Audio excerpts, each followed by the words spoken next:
이제 마지막 재앙이 남았습니다.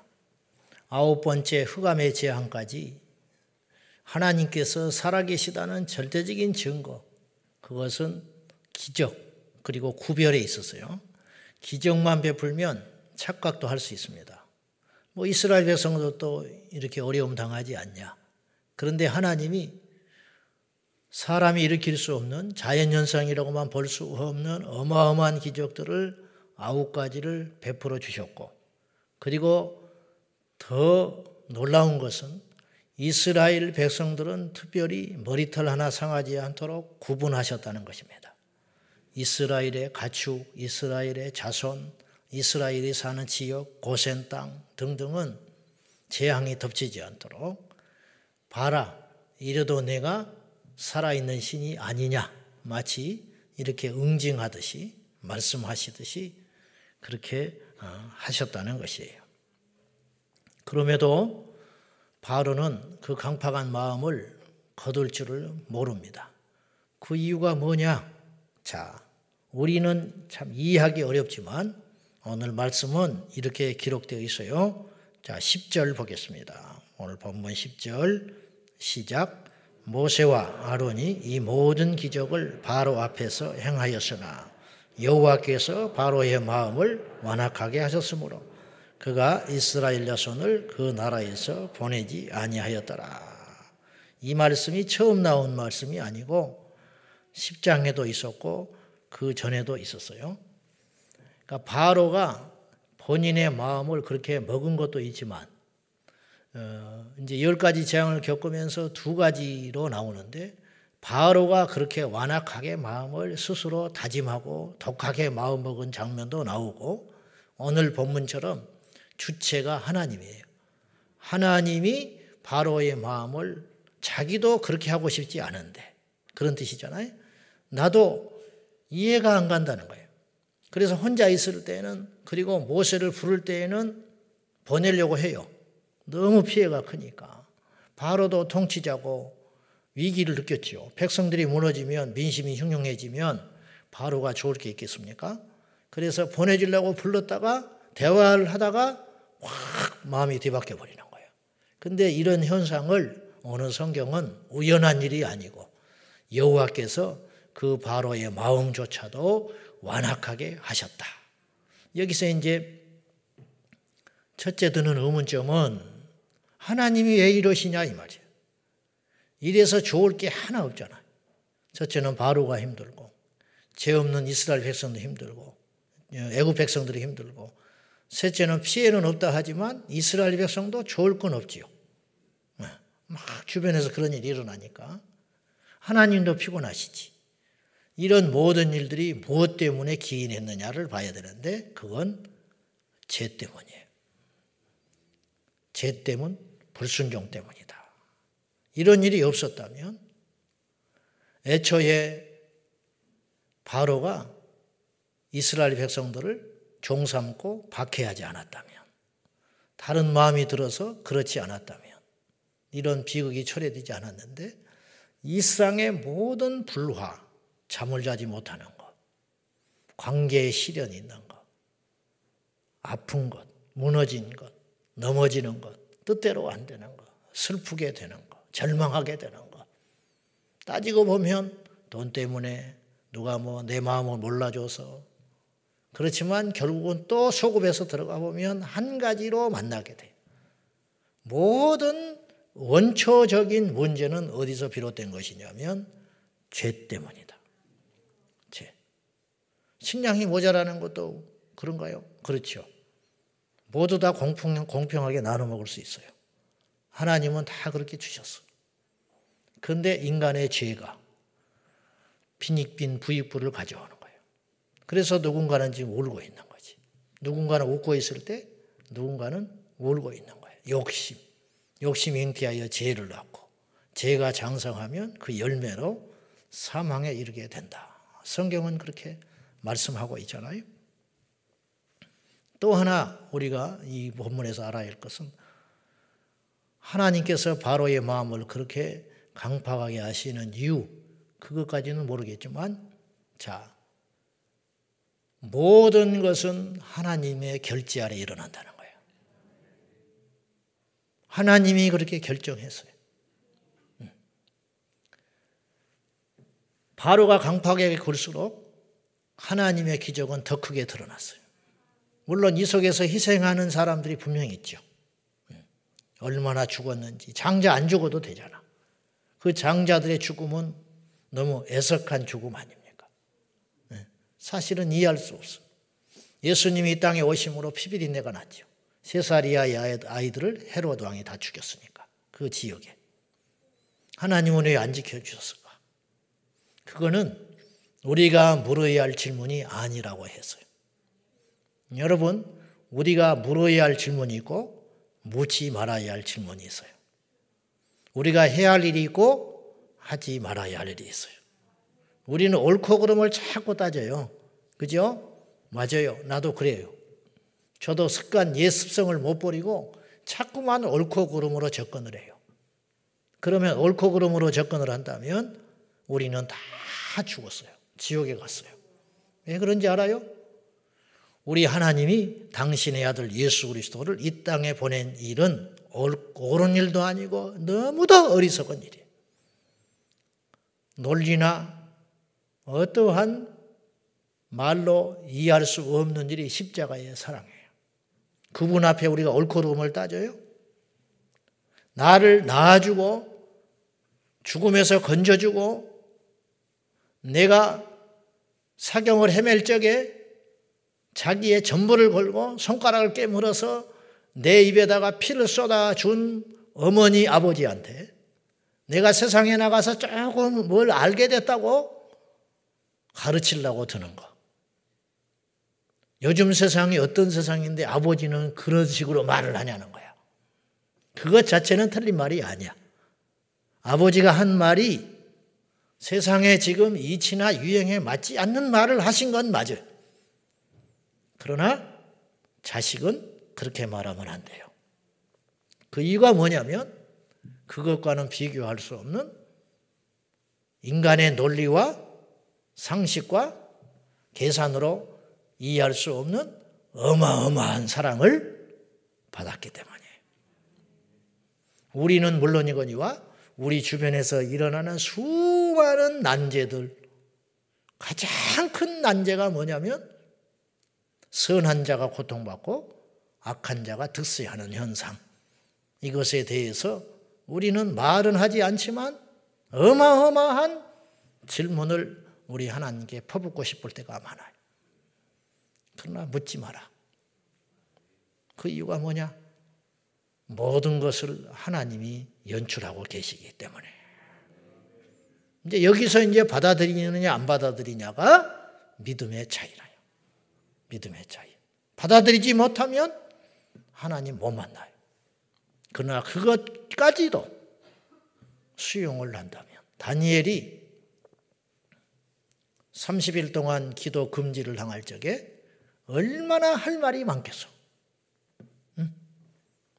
우리라면 할 말이 어마어마하게 많아. 뭘 잘못했어? 내가 다른 거 한다고 하지 않고 기도한다는데, 그리고 사자굴에 던져질 때 다니엘이 얼마나 억울했겠냐고. 다니엘이 만약에 사자굴에서 죽어도 그는 원망하지 않았을 겁니다. 왜냐? 그것까지도 하나님께서 설계하시고 허락하신 것이라면 받아들이리라. 이 사람이 믿음의 사람이에요. 너희가 염려함으로 머리털 하나를 검거나 희게 할 수 있느냐? 있어요, 없어요? 주름살을 무슨 수로 펴? 뭐 주사 맞고 필 수 있지. 필 수는 있지만 늙어가는 세포는 못 막는 거예요.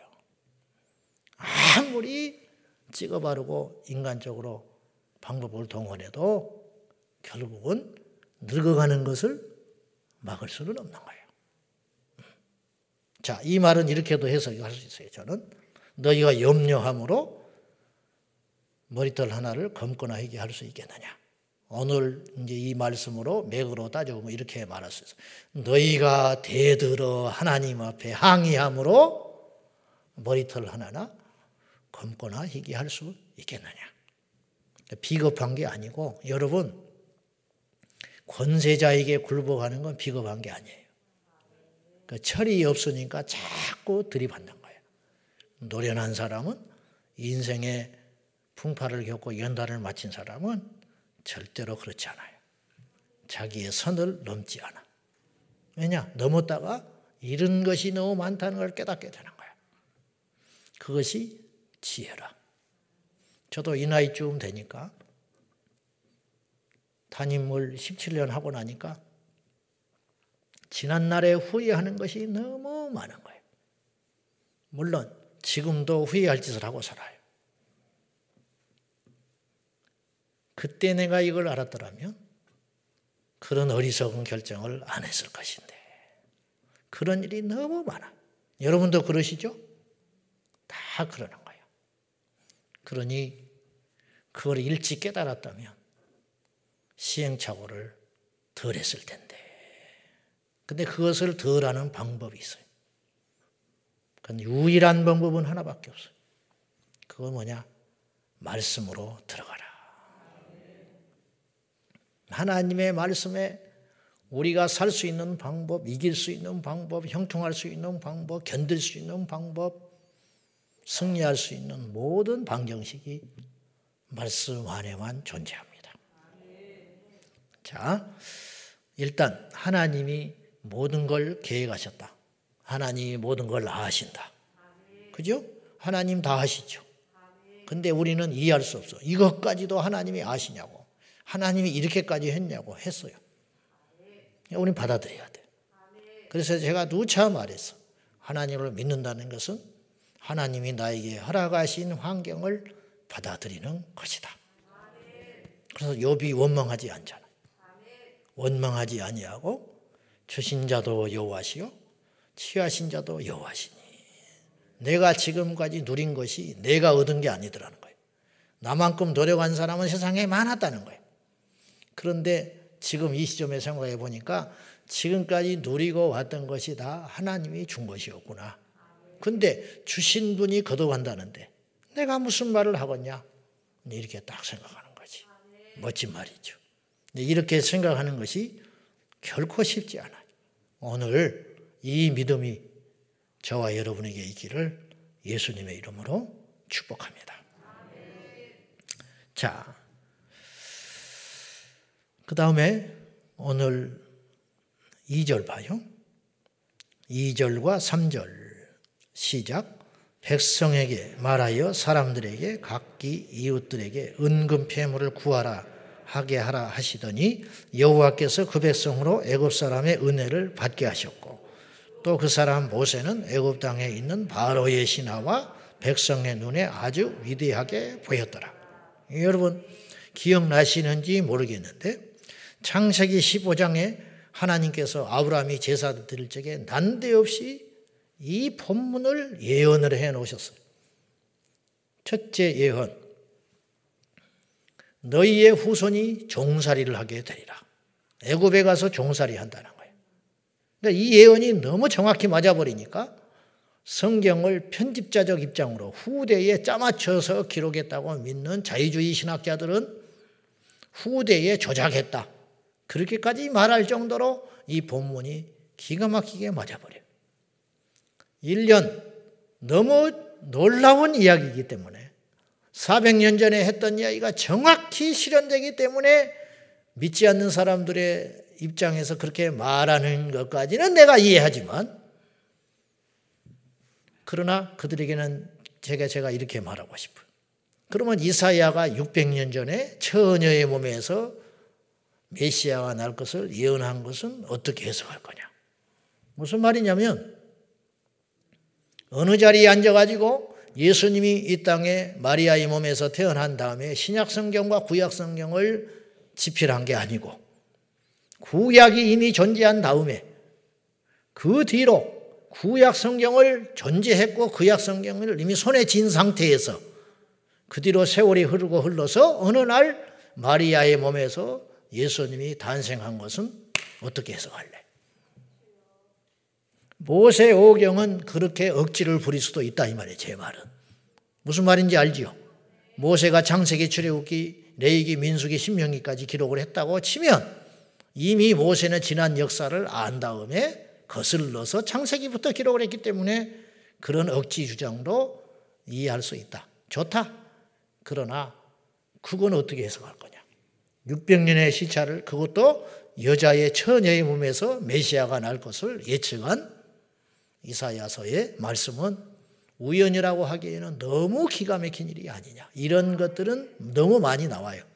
예수님의 죽으심과 탄생과 관련하여 예수님이 나타날 때 세사리아의 아이가 죽는 것과 어린 말을 타고 스가랴서 예언한 대로, 그 다음에 예수님이 베들레헴에 태어나신 것, 그 다음에 그분이 십자가에서 죽으실 때 옆구리에 창을 찔러 죽으신 것도, 그분이 죽으신 다음에 옷을 제입부가 나눠 가진 것도, 이런 것까지 구약 성경에 기록되어 있는 것은 어떻게 해석할 것이냐. 우연치고는 너무 기가 막힌 우연. 그것도 1000년의 시간을 뚫고 다윗 시대에 기록된 시편이 1000년 후에 예수님의 죽으심 때 성취된 것은 어떻게 해석할 거냐. 여러분, 하나님은 살아계셔요. 하나님이 살아계시다는 말은 게임 오버야. 끝난 거야. 모든 문제, 모든 교만, 모든 상황, 어떤 이해할 수 없는 일들 속에서도 한마디면 정리되는 거예요. 하나님이 살아계시다. 그러니까 400년 전에 너희가 애굽에 가서 종살이 할 거다. 종살이 하는 거 맞추는 것도 기가 막힌 일이고 400년을 정확히 맞춘 것도 기가 막힌 일. 그 다음에 더 놀라운 기가 막힌 일이 있는데, 세 번째로 이건 아주 사실은 큰 맥락에서는 작은 일이에요. 종살이하고 400년 동안 종살이 한다는 게 너무 큰 예언이잖아요. 400년 기간과 종살이 한다는 것이 너무 큰 이 예언이잖아요. 근데 거기에 더하여서 우리 세밀하신 하나님이 인생들이 너무 믿지 않으니까 믿게 하시려고 했는지 아주 그렇게 큰 일은 아닌데 예언해 놓으신 것이 있어. 그것이 뭐냐? 너희들이 빈손으로 나오지 않을 거라는 거예요. 그래서 오늘 본문의 말씀처럼 각기 이웃들에게 은금폐물을 구해라. 여러분, 애굽 사람들이 뭐가 이쁘다고 지금 그렇게 화를 주고, 원흉이 이스라엘이잖아요. 저놈들만 없었으면 우리가 이렇게 큰 고통을 당할 리가 없잖아. 9가지 재앙까지는 그렇다 쳐. 그러나 10번째 재앙은 다른 문제예요. 기둥 같은 장자, 가축도 장자는 죽어버렸어. 애굽 온 땅에 장례가 치러지게 되는 거예요. 바로의 장자도 죽었으니까. 그런 상황에서 은금을 구하면 주겠냐 이 말이에요. 주겠어? 근데 여호와께서 그 백성으로 애굽 사람의 은혜를 받게 하셨고, 그래서 은금을 갖고 나오게 하신다. 빈손 들고 나오지 않게 하신다. 근데 이 이야기가 이미 창세기 15년에 15장에 예언을 해 놓으셨더라. 다시 말하지만 이 사건은 큰 사건이 아니라니까요. 빈손으로 나온들, 재물 갖고 나온들, 그렇게 큰 일이 아니잖아. 이것 외에 이루어지는 기적들이 한두 개였겠어요? 나올 때. 근데 이걸 왜 이렇게 미리 말씀하셨느냐? 예수님이 사복음서에 종종 이런 말을 하셨어요. 미리 말하였노라. 아직 죽지 않았는데 죽음을 말씀하시고, 아직 부활하지 않았지만 부활을 말씀하시고, 그러면서 주님이 이렇게 그 이유에 대해서 이렇게 말씀하셨어요. 너희로 믿게 하려 함이라. 내 말을 믿지 못하겠거든 내가 하는 일을 보고 믿으라. 그렇게 말하셨어요. 말은요 다 할 수 있어. 무슨 말이든지 할 수 있어. 그러나 일이 이루어지는 것은 하나님만이 할 수 있는 일이에요. 교주들이 별말을 다 해요. 헛소리를 다 해. 자기가 예수라는 동, 자기가 다시 살아났다는 동, 허못이 봐봐요. 별소리를 다 하잖아. 공중을 부양한다고 그러고. 근데 떠보라고 그러면 또 못 떠요. 별소리를 다 합니다. 자기가 IQ가 몇이라고 그러고 어쩌고 저쩌고. 그런 소리를 믿는 것도 나는 기적이라고 봐.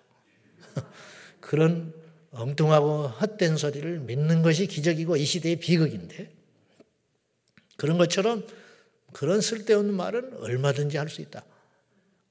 그러니까 조롱하느라고 나오라고 그래가지고 떠보라고 그랬어. 그때 손바닥을 쥐고 떴는데 이거 떴다는 거야. 손 놔보라니까 펄썩 주저앉아. 떴다는 거야. 뭐 우겨대는데 뭐 해볼 수가 없어. 그러니까 말이라는 건 증명될 때 진리가 되는 거예요. 근데 그거는 못하는 거지. 자, 아무튼 이런 일종의 영적 코드 말씀하시고 이루어지고 말씀하시고 이루어주시고 이런 섬세한 코드들을 성경의 곳곳에 박아놓은 이유가 뭐냐? 믿으라. 믿기만 하면 되는 거예요. 우리 상황이 중요한 게 아니에요. 하나님이 살아계시다는 게 중요한 거예요. 내가 잘 되고 못 되는 게 중요한 게 아니에요. 그분이 두 눈 뜨고 살아계시다는 게 중요하다는 거죠. 반복되는 계속되는 이야기지만은 주님이 다 아시고 행하시고 계획하셨다면 우리가 불평해서도 안 되고 조급해서도 안 되고 염려해서도 안 되고 오직 두 가지만 해야 되는데 받아들임. 하나님이 하신 일을 받아들이는 거예요.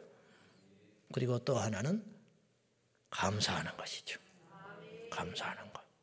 나를 2등으로 쓰셔도 감사. 넘어지게 해 주셔도 감사. 왜냐? 넘어지는 것이 나에게도 유익하고 하나님께도 유익하시기 때문에. 그렇잖아요. 네. 바로가 계속 강팍하게 구는 이유를 알 수 없지만 잃어버린 게 너무 많지만 하나님이 그렇게 하셨다. 왜 그러냐?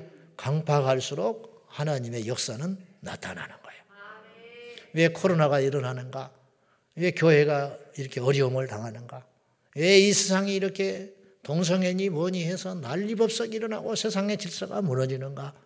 제가 코로나가 일어났을 때 하나님 앞에 여쭈었다니까요. 왜 이러십니까?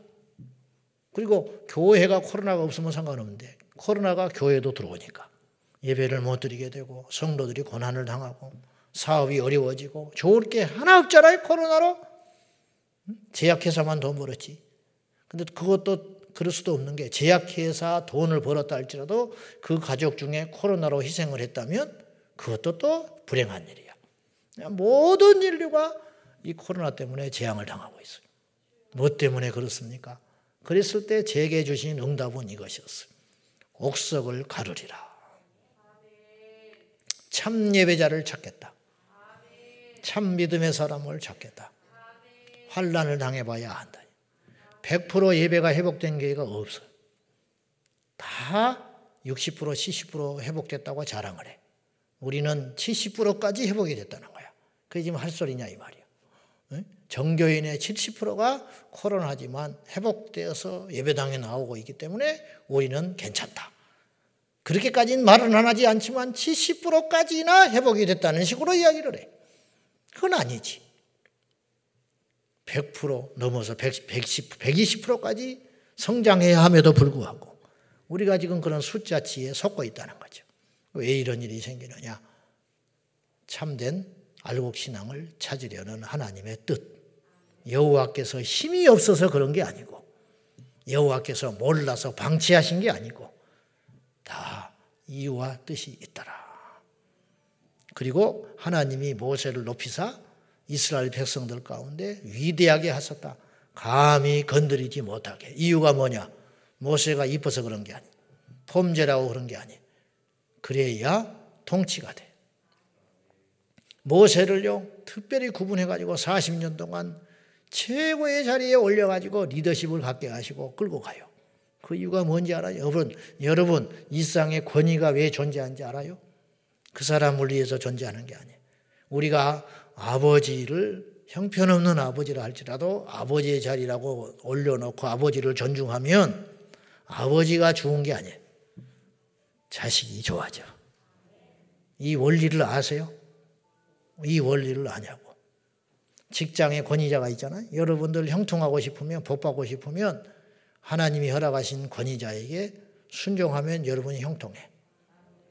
어디에 가도 우리에게 권위자가 있어. 저도 마찬가지. 저에게도 어른이 있어. 건방지게 대들어서 내가 불행해진다 그런 걸 말하는 게 아니라 권위자를 권위자로 인정하면 어떤 일이 벌어지냐면 내가 형통해진다 이 말이에요. 하다못해 주차장에 왔을 때 주차 요원이 식당에 가도 마찬가지, 교회 와도 마찬가지, 이쪽에다 대지 마시고 이쪽에다 대세요. 그러면 따르라 이 말이에요. 왜? 하나님이 그 시간에 그 사람에게 그 권위를 주셨기 때문에. 말씀 맺으랍니다. 모세가 이뻐서 모세를 높은 게 아니에요. 모세를 높여야 이스라엘이 안전해. 모세가 없이 광야에서 어디로 돌아다닙니까? 모세가 무너지면, 그 리더십이 무너지면 이스라엘 백성들은 마귀의 밥이 되는 거예요. 마귀와 맞서서 지켜낼 수 있는 자, 권위자, 우리 가정에도 권위자를 주시고 이 나라에도 밉든 곱든 어찌됐든 권위자를 주신 거예요. 그래서 로마서 13장에 위에 있는 권세에 복종하라. 왜? 권세는 하나님께로부터 나지 않음이 없느니라. 그렇게 말씀하셨어요. 사랑과 섬김으로.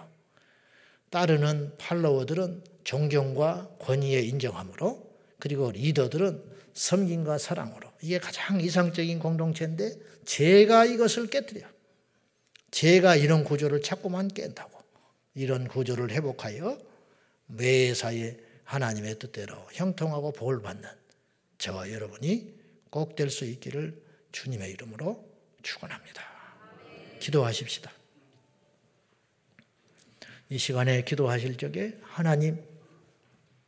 하나님이 다 계획하시고 하나님이 다 아시고 하나님이 다 행하신다면 우리가 모든 것을 순종하며 받아들이겠습니다. 이것이 믿음이에요. 바꾸는 게 믿음이 아니고 순종하는 것이 믿음이다.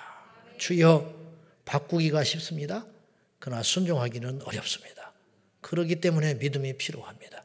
주여, 이 믿음을 주십시오. 받아들이고 순종하고 인정하고 기다리는 믿음을 더하여 달라고 이 시간에 하나님 앞에 기도하겠습니다. 하나님 아버지시여, 우리가 때때로 하나님이 허락하신 환경과 상황 속에서 원망하고 불평하고 또한 급진적으로 바꾸려는 인간적 생각을 할 때가 너무 많습니다. 가정을 바꾸고 교회 공동체를 바꾸고 어떤 제도를 바꾸려는 인간적인 욕심이 우리 안에 있을 때가 분명히 있습니다. 그로 인하여 모든 일들이 엉키고 불행해지고 하나님의 스케줄에 대항하는 일이 생깁니다. 그것조차도 하나님의 계획 아래 있는 것이지만은 모든 것이 하나님의 뜻대로 갑니다. 주여, 하나님의 계획 앞에서 순종하게 하여 주십시오. 내 주여 뜻대로 행하여 주소서. 내 주여 내 뜻대로 마시고 아버지의 뜻대로 행하여 주십시오. 그리하여 그 뜻이 성취됨으로 인하여 하나님께 영광이 되게 하시고 우리에게는 형통의 삶이 되도록 도와주시옵소서. 이 아침에도 당신의 보좌 앞에 올려지는 진정한 기도를 드리게 하여 주시고 우리의 야망과 욕심을 내려놓고 하나님의 뜻이 이루어지기를 위하여 간절히 기도하는 믿음의 기도가 우리 하나님 앞에 상달되게 하여 주시옵소서. 여호와께서 계획하시고 여호와께서 미리 알리시고 여호와께서 행하시는 일을 보게 하여 주시옵소서. 하나님, 오늘 또 우리를 우연한 만남이 없게 하시고 우리에게 우연한 사건이 없게 하시고 우연한 시간이 없도록 인도하시는 하나님을 신뢰함으로 믿음으로 담대히 나아가게 하여 주시옵소서. 오늘도 살아계신 아버지 하나님, 400년 전에 종살이를 하다가 나오게 될 것이고 빈손으로 나오지 아니하고 재물을 가지고 나오리라 말씀하시는 하나님 아버지, 이 모든 일이 우연을 가장한 주님의 절대적 예정이고 필연적 사건임을 우리가 알게 되었습니다. 주님, 그 시간대에 사는 우리들은 항상 우연이라고 생각하지만 지나놓고 보면 모든 것이 하나님의 계획이요 하나님의 인도하셨음을 고백드릴 수밖에 없나이다. 오늘도 하나님께서 우리에게 어떤 시간들을 허락하시고 어떤 만남을 허락하시고 어떤 사건을 허락하실 적에 인간적 생각으로 그 일들을 해석해내지 말게 하시고 하나님의 입장에서 볼 수 있는 믿음을 주시옵소서. 그리하여 하나님께는 영광이요 우리에게는 더할 수 없는 형통한 삶이 되도록 도와주시옵소서. 아버지, 아직도 우리는 광야의 연단을 다 겪지 못하여 여전히 불평하고 여전히 감사치 아니하며 여전히 받아들이지 못하오니 이 광야의 연단이 끝난 후에 모든 것이 하나님의 뜻임을 인정하고 받아들이고 순종하는 그 시간까지 가게 하여 주시옵소서. 예수님의 이름으로 간절히 기도하옵나이다. 아멘. 주여, 주여, 주여. 우리가 이해할 수 없는 일도, 실수까지도, 악한 일조차도 하나님이 선을 이루시는 도구로 사용하시는 우리 하나님을 믿고 나아갑니다. 주님, 이 민족을 지켜주시고 몸된 교회들을 지켜주시고 우리 성도들을 푸른 초장 실만한 물가로 인도하여 주시옵소서.